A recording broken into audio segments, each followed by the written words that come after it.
हम्म तो 29, जब आप एग्जामिनेशन हॉल के अंदर जाएंगे और ऑप्शनल का पेपर मिलेगा, तो हो सकता है आपको 3 कंडीशंस का सामना करना पड़े। ठीक, 3 कंडीशंस का सामना करना पड़े, जिसमें कि पहला कंडीशन है कि आपका paper easy, paper easy paper, type 1 easy paper. Easy paper आते ही बहुत ज्यादा आपको खुश होने की जरूरत नहीं, बहुत ज्यादा खुश होने की जरूरत नहीं है। ठीक, इजी पेपर में आपको ध्यान दो चीजें का ये रखना है। एक तो कि राइटिंग अप्रोच आपको बहुत ज्यादा दिखाना पड़ेगा, और इजी पेपर राइटिंग अप्रोच बहुत मायने रखेगा, क्योंकि इजी पेपर में हम जो है वो 55 से 60% से ज्यादा नंबर दे ही नहीं सकते। आप अगर बहुत ज्यादा राइटिंग अप्रोच दिखाएंगे तो हम आपको 70% दे देंगे। ठीक? और उस समय जो बच्चे राइटिंग अप्रोच दिखाएंगे उनके मार्क्स में और जो राइटिंग अप्रोच नहीं दिखाएंगे उनमें बहुत फर्क आ जाएगा, एक गैप बहुत तगड़ा हो। और एग्जाम्पल, कोई लड़का, एक लड़का राइटिंग अप्रोच दिखाया और हम उसको 10 में 60 नंबर दिए, अब यही हमारा मॉडल हो जाएगा, अब यही हमारा मॉडल हो जाएगा। कोई इसका 50% लिखा है, जिसको कि हम 55% नंबर देते, 5.5 नंबर देते 10 में, अब हम उसको 3.5 नंबर देंगे, गैप बढ़ जाएगा। जैसे 2020 पेपर 1, 3 ही बच्चों का था, 151, 147, 148, बाकी सारे बच्चे 120 में थे, जबकि इस बार उतना गैप नहीं था। ठीक ना? तो टाइप पेपर इजी पेपर में आप बहुत ज्यादा ये question selection in easy paper, try to select those question from the big topics, जैसे जिसमें atomic structure, thermodynamics, chemical kinetics, electrochemistry, इधर कोऑर्डिनेशन के सवाल हो, उनको आप सेलेक्ट करिए, ताकि उसमें आप अपना राइटिंग अप्रोच दिखा सके, क्योंकि छोटे टॉपिक में कोई बहुत ज्यादा राइटिंग अप्रोच होता नहीं। तो in this paper question number 1 और 5 के अलावा आप सिलेक्ट करें उन टॉपिक्स को जिनमें ये बड़े टॉपिक्स का इंपॉर्टेंस हो, जैसे chemical bonding, atomic structure, chemical bonding शायद छूट गया था, atomic structure, chemical bonding, thermodynamics, electrochemistry, chemical kinetics, coordination, इनको आप जिसमें कि मैक्सिमम ये हो। जैसे एक क्वेश्चन है जिसमें ए केमिकल बॉन्डिंग है, बी थर्मोडायनेमिक्स है, सी थर्मोडायनेमिक्स है, डी लिक्विड स्टेट है, ई सॉलिड स्टेट है, हम इसको पकड़ लेंगे। एक ऐसा है जिसमें एक में फेज इक्विलिब्रिया है, सॉलिड स्टेट है, लिक्विड स्टेट है, तो हम इसको ऐसे क्वेश्चन को जिनमें छोटे टॉपिक्स का डोमिनेशन ज्यादा हो, हम उनको नहीं अपने सिलेक्शन में लेंगे। ठीक,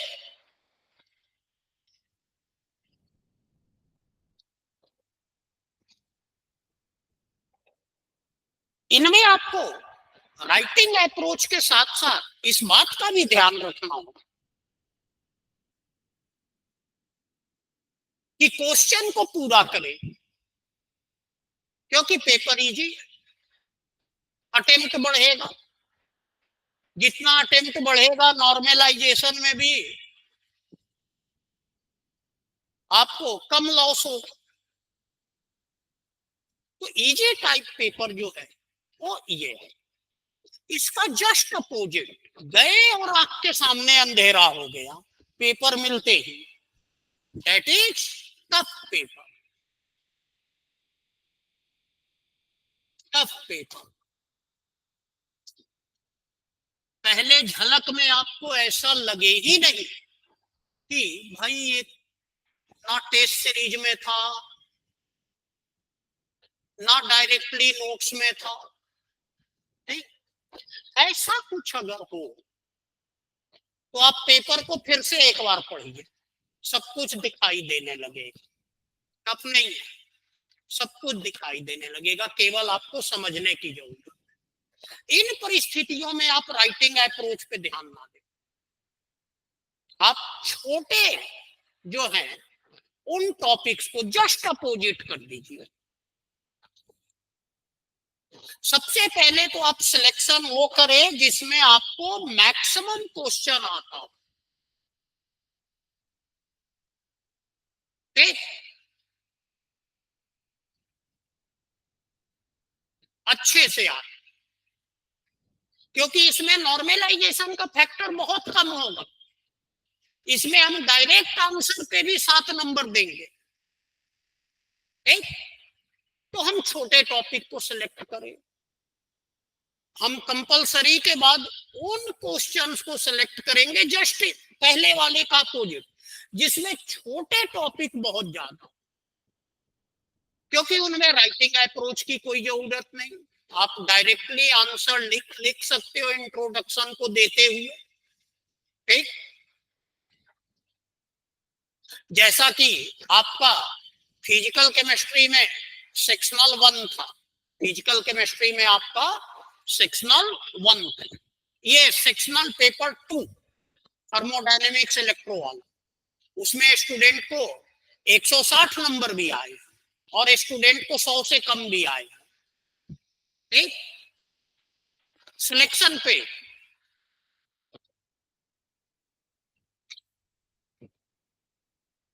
ठीक, तो ये हमारा जो है वो टफ पेपर हो तो आप सिलेक्शन करें जिनमें छोटे बहुत ज्यादा। ठीक, बड़े क्वेश्चन में इनमें जो बड़े टॉपिक से अटेम्प्ट करेंगे उनमें आप राइटिंग अप्रोच अच्छा रखेंगे। एक तो आप उनसे कम अटेम्प्ट कर रहे हैं, ऊपर से राइटिंग अप्रोच भी गड़बड़ होगा तो मार्क्स कम होंगे। तो ये दोनों बिल्कुल अपोजिट थे। थर्डली, अगर पेपर मॉडरेट हुआ जैसा कि 2 साल से 22 और 23 मॉडरेट पेपर, ठीक, मॉडरेट पेपर में सबसे पहली बात तो यह है कि आप कुछ भी छोड़े नहीं। ठीक, इसमें आप जो क्वेश्चन नहीं आ रहा है उस पर आप टाइम वेस्ट ना करें, जो आ रहा है उसको कर अगर 1-2 पार्ट नहीं भी हो रहा है तो आप उसको लीव, आप छोड़ दें, क्योंकि आप सोचने में टाइम ना वेस्ट करें। पेपर पूरा हो जाए, टाइम बच जाए, तब उनको एक बार देख लीजिए। ठीक, मॉडरेट पेपर में ये सिचुएशन आपके लिए बहुत अच्छा सिचुएशन है, इल्डिंग सिचुएशन।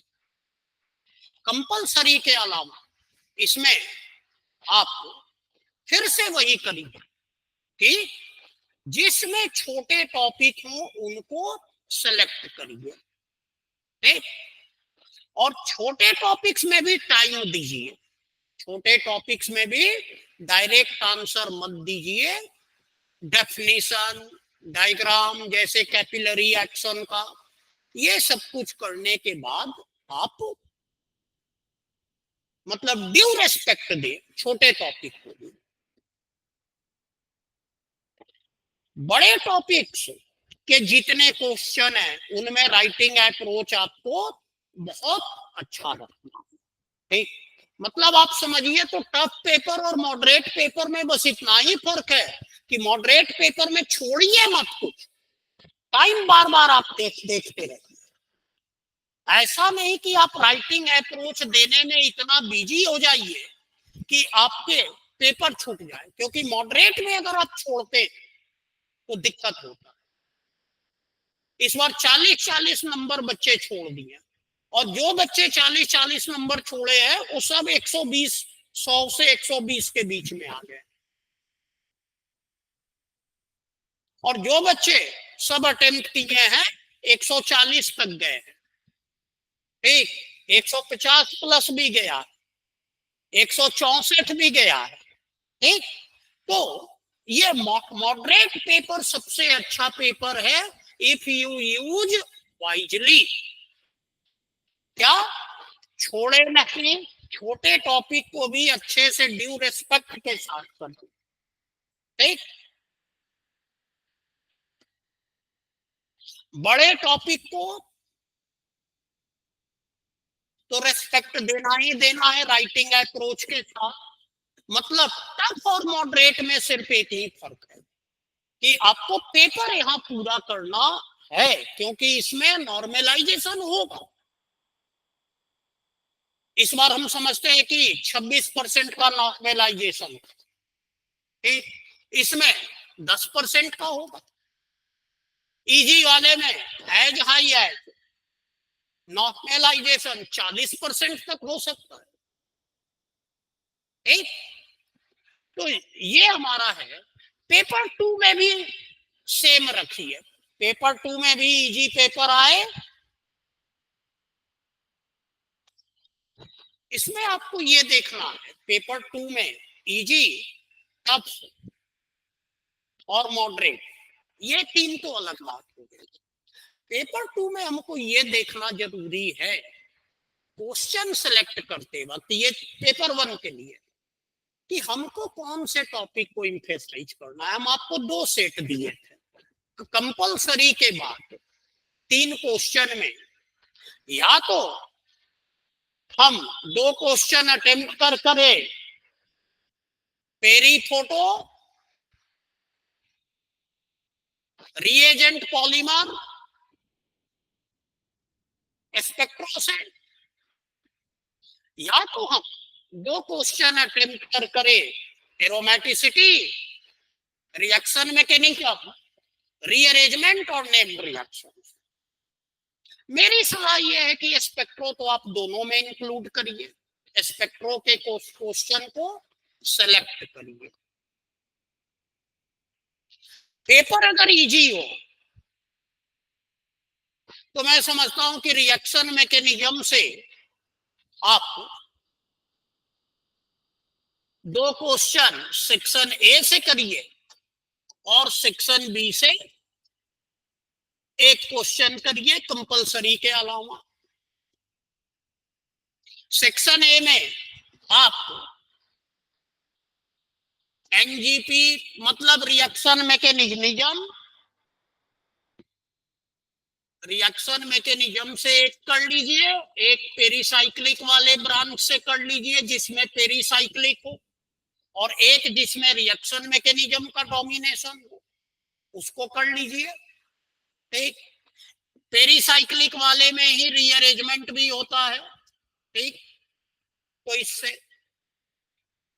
एक क्वेश्चन जो इधर से अटेम्प्ट करना है वो आप स्पेक्ट्रो से कर लीजिए या पॉलीमर से कर लीजिए अगर पेपर इजी है तो। ठीक,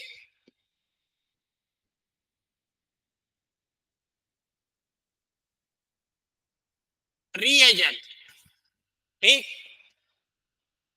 इजी पेपर में राइटिंग अप्रोच आपका होगा कि रीएजेंट में if mechanism is not asked, even not asked, you have to give named reaction in if mechanism not asked, you have to give. तभी आपका, जब आप राइटिंग अप्रोच बनाएंगे इजी पेपर में, तभी मार्क्स मिले। In pericyclic photochemistry molecular orbital diagram must be. ठीक, बात क्लियर। पेपर, टफ पेपर,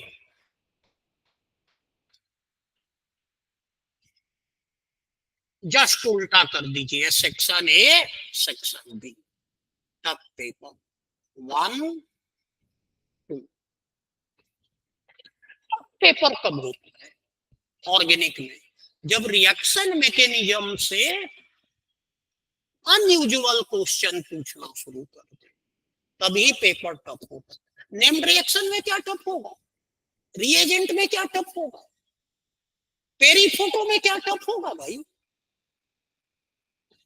वो तो लिमिटेड सिलेबस है। पॉलीमर में क्या टफ होगा, लिमिटेड सिलेबस है।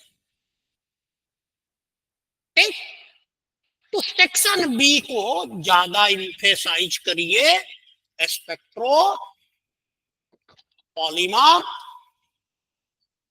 रिएजेंट वाले सेक्शन को अच्छे से इम्फेसाइज करिए। ठीक, इधर आप पेरी को सिलेक्ट करिए, पेरीसाइक्लिक रिएजेंट, इसको सिलेक्ट करिए जिसमें पेरीसाइक्लिक और रिएजेंट के। ठीक,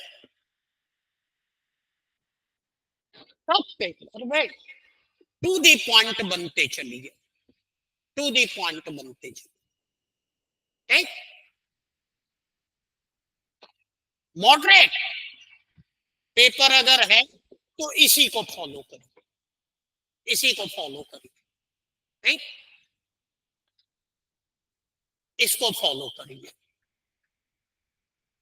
बट ये देख लीजिए कि अच्छे क्वेश्चन कहाँ पे हैं। ये देख लीजिए, अच्छे क्वेश्चन का मतलब ये है कि जिसमें हम राइटिंग अप्रोच के साथ अच्छे से लिख सके, मतलब फोटो स्टेट कर सके, जो हम कहीं देखे हो, कहीं बार बार किए हो प्रैक्टिस में, वैसे उस तरह के क्वेश्चन कहाँ पे। क्योंकि मॉडरेट पेपर होगा, कॉपी से ही होगा, जैसे पिछले बार था। तो हम अच्छे से रिप्रेजेंटेशन कहाँ पे करें। अगर अच्छे से रिप्रेजेंटेशन होगा मॉडरेट में तो आप 180 तक जा सकते हैं। एक बार 182 दीपेश केडिया को आया, एक बार पुरुराज को 174 आया। दोनों टाइम मॉडरेट पेपर रहा। आप 2018 का भी देख लो, 2017 का पेपर, ठीक, दोनों टाइम मॉडरेट रहा। तो आप पेपर सिलेक्शन आप ऐसे करें। ठीक, राइटिंग पे आप ध्यान दें, राइटिंग पे ध्यान दें, खासकर ऑर्गेनिक 5 नंबर में, 5 नंबर वाले क्वेश्चन में बहुत ज्यादा लिखने की जरूरत नहीं है जब पेपर लेंदी हो, जब पेपर लेंदी हो। ठीक, 5 नंबर में ज्यादा लिखने की जरूरत। आप 5 नंबर में अगर ज्यादा लिखने लगे और पेपर इजी, पेपर अगर लेंदी है तो आपका छूट जाएगा। ठीक, जैसे कल पिछली बार कई लोगों का छूट गया। ठीक, आप एग्जैक्ट आंसर दे 5 नंबर। ठीक, 5 नंबर में अगर है कि what will be product of ozonolysis in this, आप बस ओजोनोलिसिस का प्रोडक्ट, ओजोनाइड का structure, it is a oxidative cleavage reaction. ठीक, बस 10 नंबर में है तो मैकेनिज्म देंगे। ठीक, 5 नंबर में पेरीसाइक्लिक में भी होमोल्यूमो बनाने की जरूरत नहीं। 10 नंबर में होमोल्यूमो बनाना जरूरी है, अगर नहीं बनाए हम उसको 5 नंबर में चेक करेंगे, बहुत सही होने पे भी 4 नंबर देंगे। बात है कि क्लियर एकदम।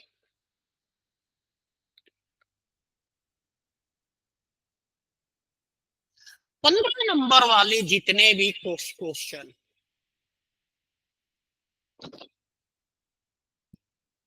या तो आप अवॉइड करें, अगर बहुत अच्छे से आता है तो अटेम्प्ट करें, और अटेम्प्ट अगर करे तो ड्यू रेस्पेक्ट करें। उसमें हर फैक्ट को दे, एनर्जी लेवल डायग्राम भी अगर है तो एनर्जी लेवल डायग्राम भी दे, अगर पेरीसाइक्लिक में स्टेप वाइज एमओ है तो स्टेप वाइज एमओ भी देंगे। ठीक,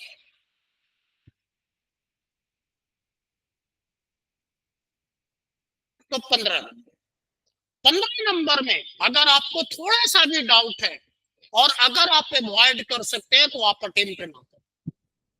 ठीक, बात क्लियर।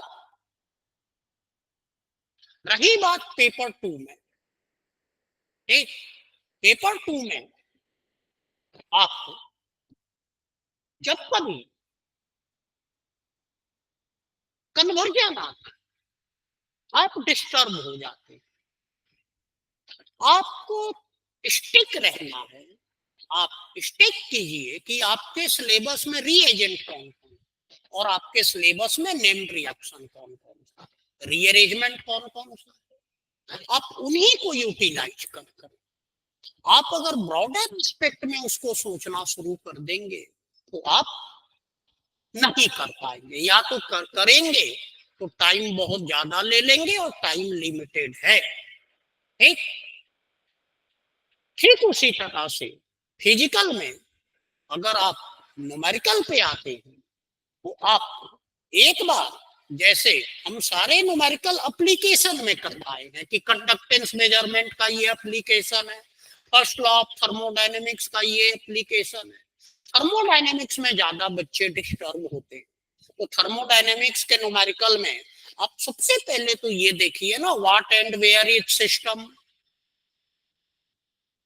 इनिशियल फाइनल पैरामीटर क्या क्या है, एडियाबेटिक है या आइसोथर्मल है, एक्सपेंशन है या कंप्रेशन है, ठीक, आइडियल है या नॉन आइडियल है। एक साइड डिवाइड कर दिए 10 नंबर में, एक साइड न्यूमेरिकल बना दिए, हो गया। 5 नंबर में अगर है डायरेक्ट हम फॉर्मूला लिखेंगे according to first law of thermodynamics, this which upon integration gave this, work done will be this। तो आप इस तरह का बिहेवियर रखिए।